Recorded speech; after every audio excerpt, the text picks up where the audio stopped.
الحمد لله وكفى وسلام على عباده الذين اصطفى أما بعد فأعوذ بالله من الشيطان الرجيم بسم الله الرحمن الرحيم الذي خلق الموت والحياة ليبلوكم أيكم أحسن عملا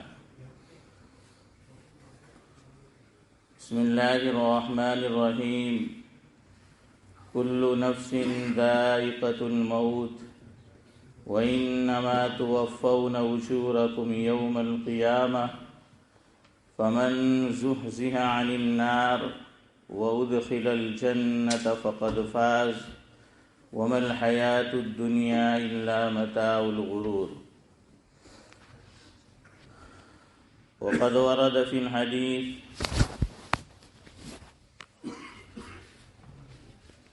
قال النبي صلى الله عليه وسلم اذكروا محاسن موتاكم وكفوا عن مساويهم او كما قال عليه الصلاة والسلام.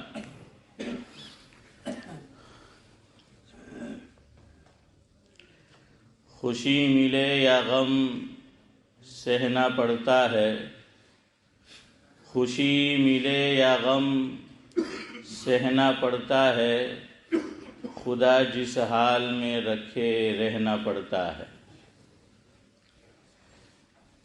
زندگی کو دریا کے پانی کی طرح، زندگی کو دریا کے پانی کی طرح وقت کے بہاؤ کے ساتھ بہنا پڑتا ہے. دل کی دنیا میں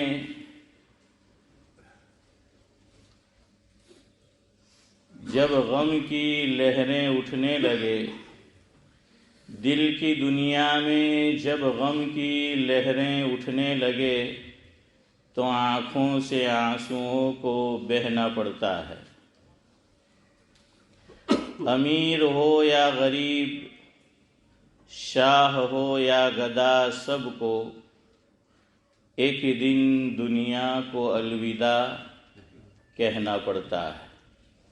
خوشی ملے یا غم سہنا پڑتا ہے، خدا جس حال میں رکھے رہنا پڑتا ہے.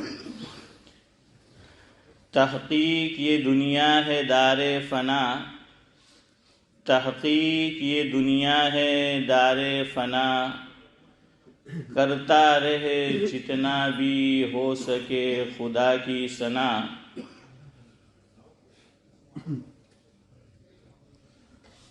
کون ہے وہ جو آیا کہ باقی رہا، نہ ساغر رہا اور نہ کوئی ساقی رہا.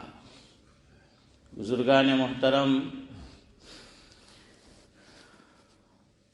ہماری اس مسجد قباء کے خادم خاص جناب قاسم چچا جلال پوری، جن کے نام کے ساتھ آج ہم نور اللہ مرقدہ لگانے کو مجبور ہو گئے ہیں. ہم سب جانتے ہیں کہ وہ اللہ تبارک و تعالیٰ کو پیارے ہو چکے ہیں. اللہ تبارک و تعالیٰ مرحوم کی بال بال مغفرت فرمائے، کروڑ کروڑ چین و سکون نصیب فرمائے. ان کی قبر کو جنت کے باغوں میں سے ایک باغ بنائے، اور قبر کی اور برزخ کی لائن سے جتنی بھی بشارتیں نیک مومنین کے لیے شریعت مطہرہ نے بیان فرمائی ہے، اللہ تبارک و تعالی محض اپنے فضل و کرم سے مرحوم کے لیے مقدر فرمائے. انسان چونکہ وہ انسان ہے، خطا اور غلطی اور بھول کا پتلا ہے، بشری تقاضے کی وجہ سے مجھ سے، آپ سے، ہر انسان سے کوئی نہ کوئی کمی اور کوتاہی ہو ہی جایا کرتی ہے. اگر ایسا کچھ ہوا ہو مرحوم سے، اللہ تبارک و تعالی ان کی بھول چوک کو، غلطی کو معاف فرمائے، ان کی سیئات کو حسنات سے مبدل فرمائے، اور آگے کے سارے مراحل اور منازل ان کے لیے آسان فرمائے۔ حضور کے مبارک ہاتھوں حوض کوثر پر جام کوثر نصیب فرمائے، عرش کے سائے میں جگہ نصیب فرمائے، اور بغیر حساب کتاب کے جنت الفردوس میں اعلیٰ و بالا مقام سے نوازے، آمین۔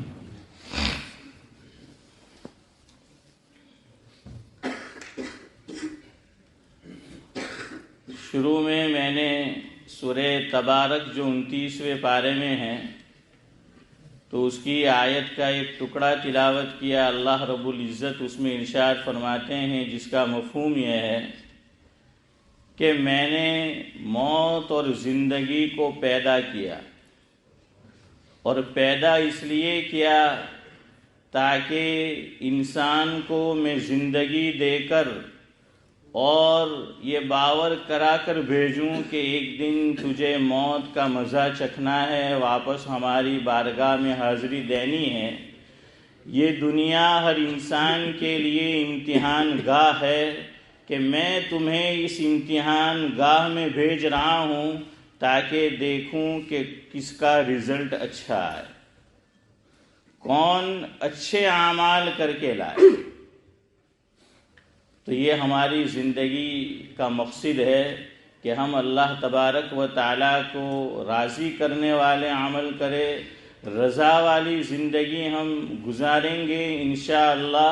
اللہ تبارک و تعالیٰ حسن خاتمہ کی دولت سے مالا مال کرے گا اور کرتا ہے۔ ابو داؤد شریف کی روایت میں نے آپ کے سامنے پڑھی، اس کے بعد جس میں اللہ کے نبی صلی اللہ علیہ وسلم نے فرمایا کہ اذکروا محاسن موتاکم وکفوا عن مساویہم، او کما قال علیہ الصلاۃ والسلام، کہ مردوں کے محاسن، خوبیاں، کمالات یہ بیان کرو، جس کا ترجمہ میں نے یوں کیا ہے ارشاد عالی کے عیاں کرو، ہے ارشاد عالی کے عیاں کرو، مردے میں جو محاسن ہو اسے بیاں کرو۔ اور آگے یہ فرمایا کہ اس کی برائیوں سے احتراز کرو، اس کے عیوب کو نہ اچھالو، اس کی برائیاں بیان نہ کرو۔ ہاں، 2 شکل میں شریعت مطہرہ نے اجازت دی ہے مرنے والے کی برائی کرنے کی۔ نمبر 1 کہ وہ مرنے والا فاسقانہ زندگی گزار کر گیا ہے،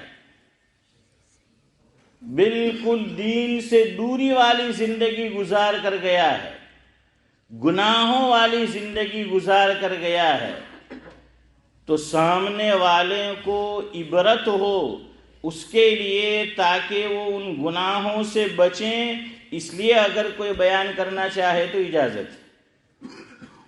دوسرے نمبر پر روات حدیث، چاہے مرد ہو یا عورت، تو ان پر جرح کرنا، تنقید کرنا، اور یہ اس لیے کرنا ہے تاکہ عقیدہ، علم اور دین کی خدمت اور حفاظت ہوتی ہے، اور اس سے حفاظت ہو اس لیے اگر بیان کرے تو یہ جائز ہے۔ اور کتابیں بھری پڑی ہے، آپ دیکھ لیں اسماء الرجال کی، تو تنقید کی ہے اور نام کے ساتھ تنقید کی ہے، چونکہ یہاں علم کی حفاظت مقصود ہے، عقیدے کی حفاظت مقصود ہے، دین کی خدمت مقصود ہے، اس لیے اس کی اجازت دی گئی ہے۔ ورنہ شریعت مطہرہ نے منع کیا کہ محاسن بیان کرو، خوبیاں بیان کرو، لیکن مرنے والے کی برائیاں بیان نہ کرو۔ ایک روایت میں فرمایا جس کا مفہوم یہ ہے کہ لا تسبوا الاموات فإنهم قد افضوا الى ما قدموا، او كما قال علیہ الصلاۃ والسلام، کہ مرنے والا اگر برائیاں کر گیا ہے تو تم بیان نہ کرو. جو اس نے کیا آگے اس نے بھیجا ہے اس کو وہ حاصل کر چکا ہے, اب تو وہ جا چکا ہے دوسرے عالم میں. جو ہونا ہے ہوگا اب آگے اس کے ساتھ. ایک اور روایت میں دوسری وجہ بیان کی گئی, لا تسبوا الاموات فتؤذوا الاحیاء او کما قال علیہ الصلاۃ والسلام, کہ مرنے والے کی برائیاں بیان نہ کرو. کیوں؟ فرمایا کہ اس سے اس کے جو متعلقین ہیں, رشتہ دار ہیں, جو زندہ لوگ ہیں, ان کو تکلیف ہوتی ہے.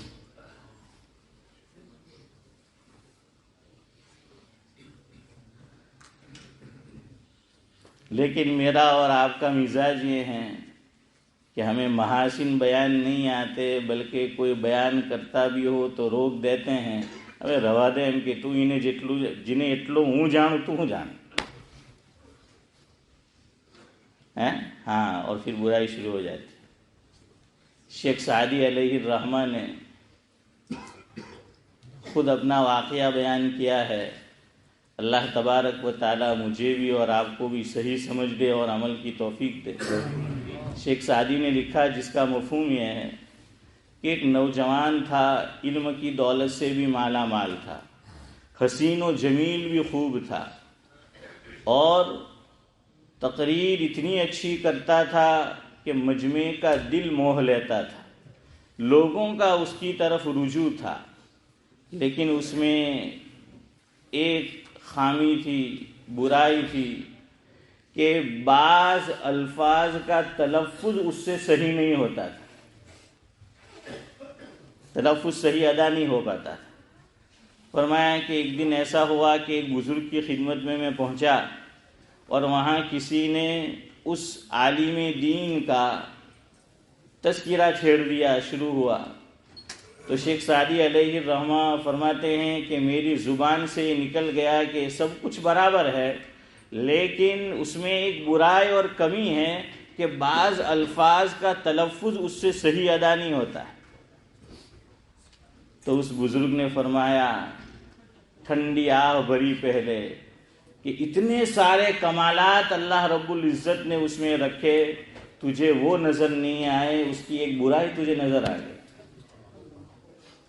پھر فرمایا کہ سن, اللہ نے انسان میں اچھائیاں بھی رکھی ہیں, برائیاں بھی رکھی ہے. جس کا دل میلا ہوتا ہے, گندا ہوتا ہے, اسے دوسرے میں برائیاں نظر آتی ہیں, اور جس کا دل روشن ہوتا ہے اسے سامنے والے میں روشنی نظر آتی ہے. گویا کہ ہمارا دل آئینہ ہے, اگر ہمارا دل صاف ہے سامنے والے میں کمالات اور خوبیاں ہمیں نظر آئے گی. اگر ہمارا دل گندا ہے, ہمارا آئینہ صاف نہیں ہے, تو سامنے والے میں ہمیں برائیاں نظر آتی ہیں, عیب نظر آتے ہیں. کیوں؟ یہ خود ہمارے اندر عیب موجود ہے. یہ ہمارا آئینہ ہے جس میں وہ تصویر ہماری نظر آ رہی ہے, لیکن ہم سمجھ رہے ہیں کہ وہ سامنے والے کی تصویر ہے.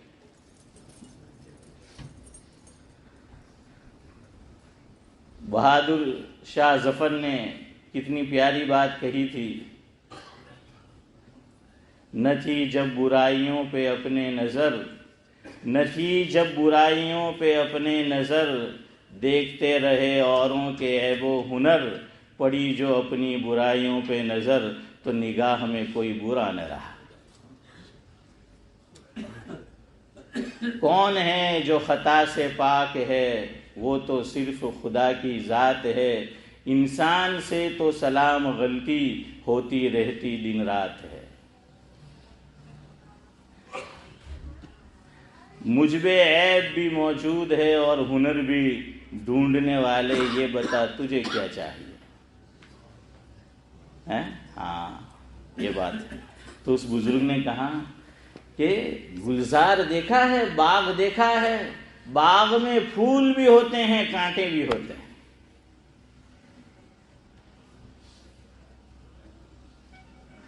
اب تمہاری نظر پر ہے, تمہیں گلزار میں جا کے کیا چاہیے. باغ پہ تمہاری نظر ہوگی, باغ میں گل پہ اور پھول پہ یا کانٹے پہ. اور بزرگ نے آگے فرمایا کہ اللہ تعالیٰ نے مور کو کتنا خوبصورت بنایا ہے.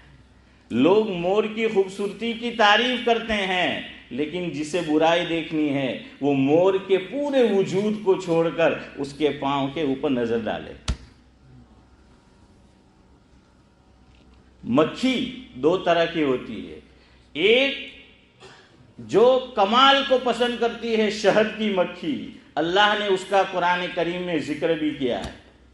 وہ شہد پیدا کرتی ہے، نفع کی چیز پیدا کرتی ہے، وہاں جا کر بیٹھتی ہے، گلوں کا رس چوستی ہے. اور ایک عام مکھی ہوتی ہے جو مٹھائی پہ نہیں بیٹھے گی لیکن گندگی پہ جا کر بیٹھے گی، نجاست پہ جا کر بیٹھے گی. اب یہ میرے اور آپ پہ منحصر ہے، ہم مرنے والے میں کیا دیکھتے ہیں. بہرحال تو اس لیے جو قاسم چچا چلے گئے، اللہ تبارک و تعالیٰ نے مرحوم کو بہت سی خوبیوں سے نوازا تھا. یہ سب کے لیے جو بھی دنیا سے جائے خاص طور سے اس میں خوبیاں دیکھا کرو. ہاں، بلا کر بلا ہوگا، سودا کر نفع ہوگا. ہم اگر لوگوں میں اچھائیاں دیکھیں گے مرنے والوں میں، جب ہم دنیا سے جائیں گے لوگ ہمیں بھی وہی دیکھیں گے. یہ گنبد کی آواز ہے، جیسی کہے گا ویسی سنے گا. ہم اوروں میں برائیاں دیکھیں گے، برائیاں بیان کریں گے، مرنے کے بعد ہماری لوگ برائیاں مرنے کے بعد بیان کریں گے. یاد رکھیے، مرحوم میں ایک بہت عظیم صفت جو میں نے دیکھی، ویسے ان کی آواز میری طرح اونچی تھی. ہاں، جب میں اس مسجد میں نیا نیا امام بن کر آیا تو مائک رکھ دیا کسی نے، ایک ویسے ہی گلے کا مائک بہت پاورفل ہے. تو میں جا رہا تھا نماز پڑھ کے، تو ہمارے یہاں کامنٹ ہوتی ہے بعد میں، تو یہ دو صاحب آپس میں بات کر رہے تھے کہ یار آ امام صاحب ہوئے تو مائک چالو نہیں کروانا، انہوں مائک ایک موٹو ہے. تو پھر وہ کان میں جو ہے وہ دماغ میں آواز لگتی ہے. تو ہمارے قاسم چچا کا حال بھی یہی تھا، آواز بہت اونچی تھی. جوتے ہم نکال رہے ہیں اور قاسم چچا پیسیج میں بات کر رہے تو پتہ چل جاتا تھا کہ حضرت والا مسجد میں موجود ہے. ہاں، اور بات کرے تو ایسا لگتا ہے کہ گویا وہ کسی سے جھگڑا کر رہے، حالانکہ وہ بات کر رہے ہوتے تھے، جھگڑا نہیں ہوتا تھا. لیکن اگر کسی کو ان کے مزاج سے واقفیت نہیں ہے تو ایسا ہی محسوس ہوتا تھا. لیکن دل اتنا صاف، اللہ اکبر. کسی نے اگر مان لیو کچھ ادھر ادھر ویسے ہوا نہیں، ہو بھی گیا، وہ فوراً بھول جاتے تھے. دوسری مجلس میں معلوم بھی نہیں ہوتا تھا کہ کسی کے ساتھ ان کی اس طرح بات چیت ہوئی ہوگی. اور یہ اتنا بہترین عمل ہے دل کو صاف رکھنا. حضرت انس بن مالک رضی اللہ تعالیٰ عنہ سے آقا نے فرمایا، مفہوم یہ ہے کہ میرے بیٹے، ہاتھ میں ہاتھ لے کر فرمایا، اگر تو اس کی قدرت رکھتا ہو، طاقت رکھتا ہو کہ صبح اور شام اس طرح کرے، اپنے مسلمان بھائی کی طرف سے تیرے دل میں میل کچیل اور کینہ کپٹ نہ آئے تو ایسا کر. اگر تو ایسا کرتا ہے یہ میری سنت ہے، اور جو میری سنت پہ عمل کرتا ہے مجھ سے محبت کرتا ہے، جو مجھ سے محبت کرے گا اس کا ٹھکانہ جنت ہوگا. یہ حضور نے سرٹیفکیٹ دیا ہے. تو ہم سب اپنے دلوں کا حال ٹٹولے. اگر دل میں میل نہیں ہے، کینہ کپٹ نہیں ہے، یہ جنت میں جانے کی ضمانت اور گارنٹی ہے. قاسم چچا مرحوم کا حال یہی تھا، کسی سے پوچھ لیجیے. وہ اللہ کا بندہ فوراً معاف کر دیتا تھا، بھول جاتا تھا، اگلی مجلس میں کچھ پتہ بھی نہیں چلتا کہ اس کے ساتھ کچھ ہوا ہوگا. دل بالکل آئینے کی طرح صاف و شفاف تھا. اللہ تبارک و تعالیٰ اس خوبی سے ہمیں بھی نوازے. دوسری بات، ہمارے علی میاں شیخ اللہ تبارک و تعالیٰ ان کو سلامت رکھے، ان سے میری بات چیت ہوئی. فرمایا کہ 1988 میں غالباً وہ مسجد کے ممبر بنے، اور جب بھی ان کو مسجد کے کام کے لیے بلایا گیا، آواز دی گئی، کبھی انہوں نے منع نہیں کیا، ہر مرتبہ حاضر. کوئی وقت پہ آپ ان کو فون کر کے پیغام بھیج کے بلاؤ، وہ مسجد میں حاضر ہو جاتے. ایسے کام بھی کیے جو وہ نہیں جانتے تھے، لیکن یہ کہ کوئی اور فی الحال موجود نہیں ہے، اللہ مدد کرے گا، وہ بھی کر گزرا اللہ کا بندہ. انہوں نے مجھے بتایا کہ 1988 میں غالباً جب وہ مسجد کے ممبر بنے، ممبر اور ممبر، ہاں تو دونوں تلفظ صحیح ہے، الگ الگ زبان کے اعتبار سے. تو جو خزانچی تھے، کیا کہتے ہیں انگلش میں؟ ٹریزرر. ہاں ٹریزرر.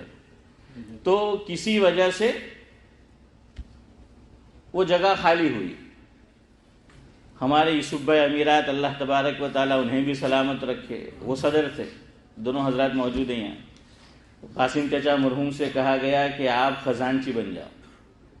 تو قاسم چچا نے فرمایا ہے کہ ہوں تو کہیں اتنا بہت پڑھے لو گنے لو نہیں مت، مجھے کہاں آتا ہے اتنا زیادہ لکھنا پڑھنا، اور مجھے تو انگریزی آتی نہیں، انگلش آتی نہیں، میں کیسے اس عہدے کو سنبھالوں گا، اس کا حق ادا کروں گا. تو ان سے کہا گیا کہ کوئی بات نہیں، آپ کو گجراتی تو آتی نہیں کہ تے تو آوڑ ہیں، تو بس کوئی بات نہیں، جو بھی حساب کتاب لکھنا ہے، جو کچھ لکھنا ہے وہ آپ گجراتی میں لکھتے رہو. ہمارے یوسف بھائی جب شام کو جاب پر سے آئیں گے، وہ سارا مواد جو ہے انگریزی میں منتقل کر دیں گے. اور یہ عہدہ بھی انہوں نے سنبھالا اور الحمدللہ اس پہ بھی کام کیا. یعنی جو ذمہ داری انہیں دی گئی اسے انہوں نے نبھایا اور قبول کیا. اور دوسری ایک بات ان کے متعلق بتائی کہ اس اللہ کے بندے میں پیسے کی لالچ بالکل نہیں تھی. اور میں نے بھی یہ تو دیکھا، کبھی ان کے منہ سے پیسے کی، مالداری کی یہ بات چیت میں نے تو نہیں سنا جتنی ملاقاتیں ہوئی بات کر. ورنہ ہم میں سے اکثروں کا حال یہ ہوتا ہے کہ ملاقات ہو شروع ہو جاتی ہے، ہماری آٹلی پراپرٹی ہے، આ સ્ટ્રીટમાં હો મારું ઘર، ફલાણી જગ્યાએ હો મારું ઘર. મેં કે તને કોઈ પૂછ્યું હે? વગર લેવે દે BBC ન્યૂઝ ચાલુ થઈ જાય. تو لیکن لالچ بالکل نہیں، اور کبھی جو ہے یہ بات نہیں. اور حساب اتنا پکا مجھے بتایا گیا کہ ایک پینی ادھر سے ادھر ہو جاتی تھی، قاسم چچا مرحوم کو چین نہیں آتا تھا، نیند نہیں آتی تھی.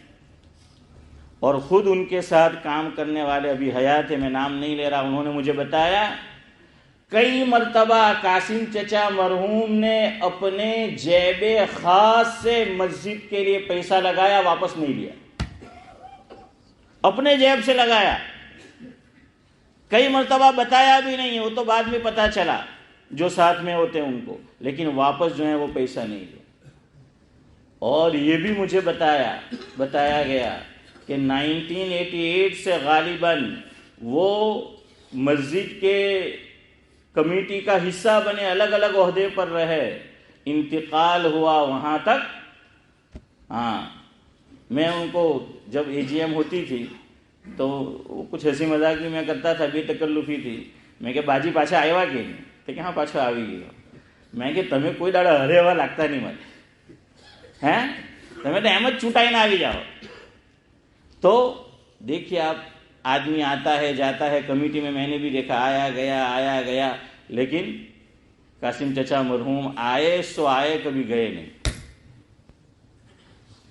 اور میں جب یہاں امام بن کر آیا اس وقت یہ نظم تھا کہ ہر جمعہ کے دن جو مکتب چلتا ہے مسجد کے ساتھ، عبدالرؤف بھائی بھی تھے کمیٹی میں، معلوم ہے ان کو، تو وہ کلیکٹ کرنا آتے تھے فیس. تو عبدالرؤف بھائی بھی ہوتے تھے، بلال بھائی باوا بھی ہوتے تھے، وہ ابراہیم بھائی گھانچی بھی ہوتے تھے، شعیب بھائی پیپرٹی ہوتے تھے. تو الگ الگ آدمی ہوتے تھے. قاسم چچا ہر ایک کے ساتھ ہوتے تھے، جمعہ میں ہر جمعہ کو ہوتے تھے. اور وہ جو استاد ہے ان کو کلیکٹ کرنا ہے بچوں سے فیس اور پھر ان کو دینا ہے. یعنی مسجد کے لیے ہر وقت تیار اور وقت دینا. دیکھیے اصل کمال ہے وقت دینا. لوگ کمیٹی میں آ جاتے وقت نہیں دیتے. اگر آپ سے وقت نہیں نکل رہا مت آؤ. حضرت مولانا عبداللہ صاحب کاپود روی رحمۃ اللہ علیہ فرماتے تھے، لوگ میرے پاس آتے ہیں ہمارے مدرسے کے سرپرست بن جاؤ، ہماری تنظیم کے صدر بن جاؤ. حضرت فرماتے تھے خالی نام لکھانے کا اور آنے کا کیا مطلب جب میں وقت ہی نہیں دے سکتا.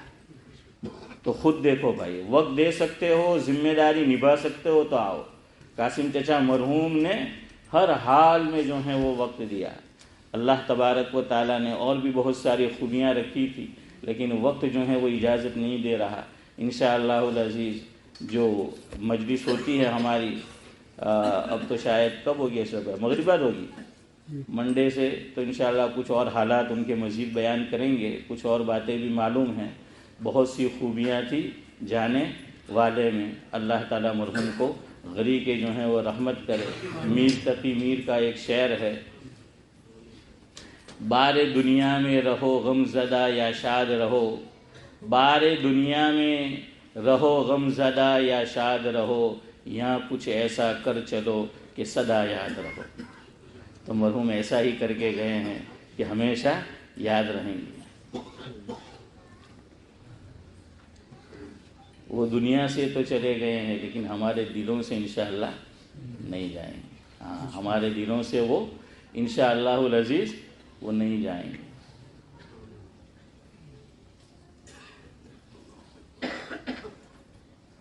دنیا میں جو انسانوں کے کام آتے ہیں، مرنے کے بعد پھر وہی لوگوں کو یاد آتے ہیں۔ تو اللہ تبارک و تعالی ہمیں بھی جو ہیں وہ ایسی زندگی جو ہے وہ نصیب فرمائے، ہم ملت کے کام آئے، دین کے کام آئے، انسانیت کے کام آئے، سماج کے کام آئے، سوسائٹی کے کام آئے، ملک کے کام آئے، انسانیت کے کام آئے۔ اللہ تبارک و تعالی حضرت مرحوم کے درجات کو بلند فرمائے اور جنت الفردوس میں اعلیٰ و بالا مقام سے نوازیں۔ ان کی اولاد کو اور متعلقین کو اس حادثے پر صبر جمیل اور اجر جزیل جو ہیں اس کی توفیق مرحمت فرمائے۔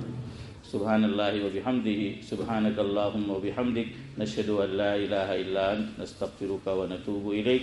سبحان ربک رب العزۃ عما یصفون وسلام علی المرسلین، الحمد للہ۔